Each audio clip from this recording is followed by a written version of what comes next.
Today we're kicking things off with some very exciting and kind of surprising Starship news. Then we'll talk Starlink and some military contracts SpaceX was awarded, finishing with today's honorable mention. I'm Kevin. Hey Meyer, and this is SpaceX in the news.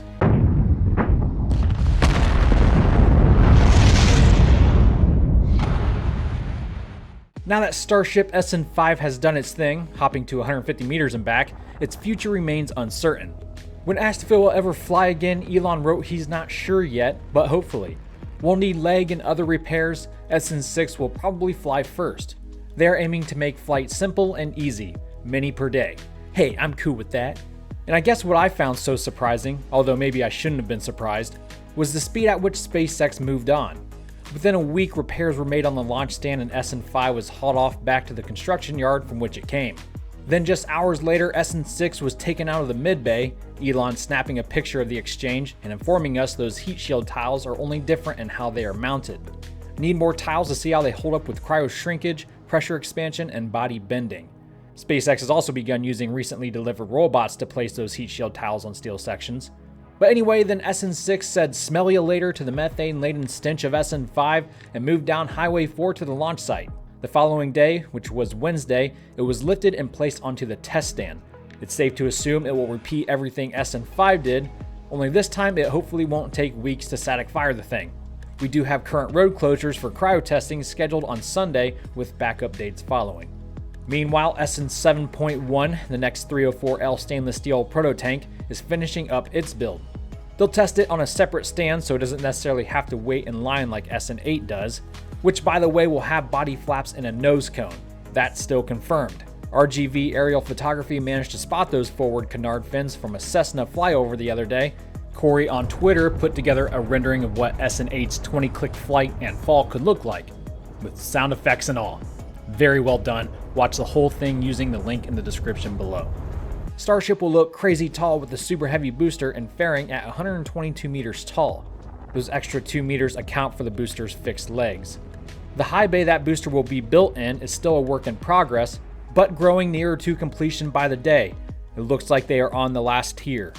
It seems increasingly likely that one day this crazy contraption will come together and build the next airliner, or Starliner, an airliner on steroids if you will, taking passengers to other continents in less than 30 minutes at a lower cost than flying Wanna Get Away with Southwest. Alright, maybe not that cheap, but at least the back of the seat in front of you will look nicer.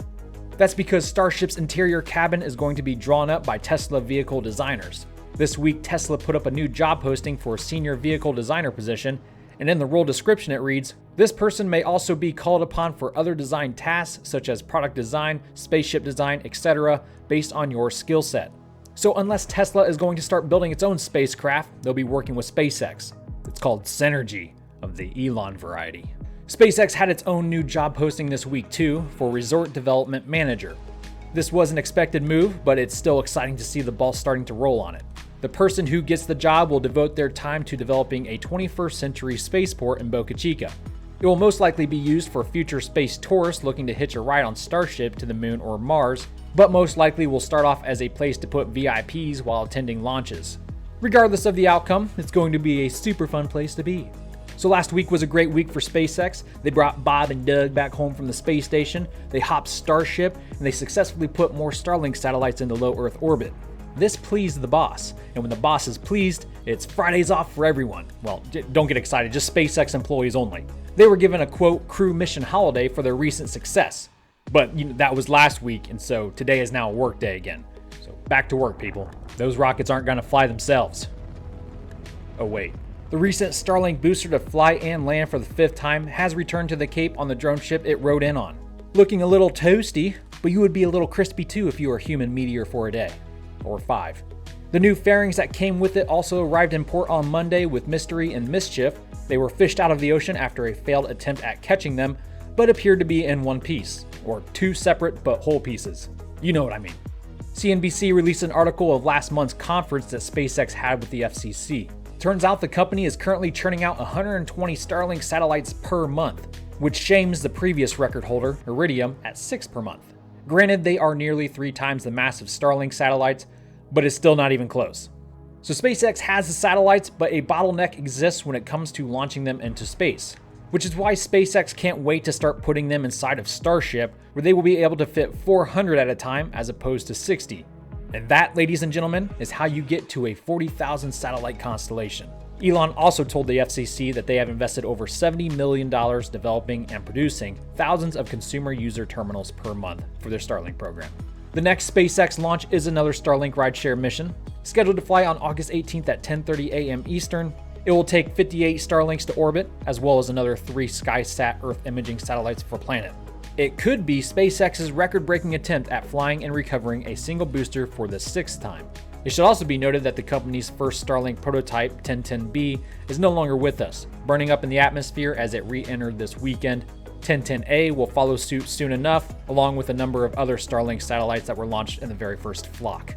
And finally, SpaceX was one of 2 winners of a multi-billion-dollar military contract, known as the National Security Space Launch Phase 2 LSA.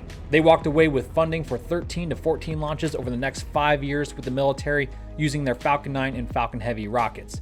The other winner was the United Launch Alliance, who snatched up the greater share of 60% of total missions, which understandably perturbed Elon. Efficiently reusable rockets are all that matter for making life multiplanetary and space power. Because their rockets are not reusable, it will become obvious over time that ULA is a complete waste of taxpayer money. For most of us, it's been obvious for quite some time that the only thing the government does efficiently is waste money. Well, that and destroy things. It's not really hard to figure out why that is. It's easy to spend money when it's not yours. And if that makes you sick, definitely don't read Rand Paul's annual waste report. Link in the description. I mean, sure, yeah, the argument is competition is good, and no one's disputing that. But the free market can't be the free market when big government gets in the way and gives more money to second-tier innovators. That's called crony capitalism. Anyway, at least we'll get to see a Falcon Heavy with an extra long fairing now, as well as its mobile service tower. Oh, and the 2 losers who lost their bids were Blue Origin and Northrop Grumman. Now it's time for today's honorable mention.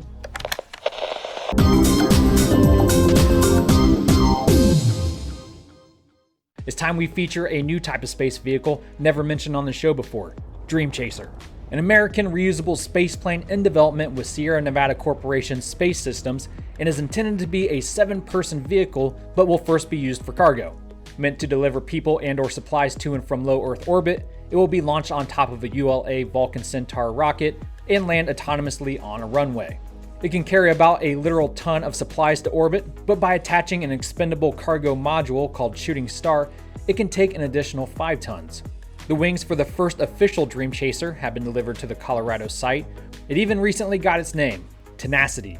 Tenacity will head to space in late 2021. Well, that's all I have for you guys today. Shout out to my eccentric members and patrons for their support of these videos. Want more SpaceX news in your week? Check out the links in the description below to sign up now. And while you're down there, don't forget to support local SpaceX photographers. Y'all have a phenomenal weekend, and until next time, Godspeed.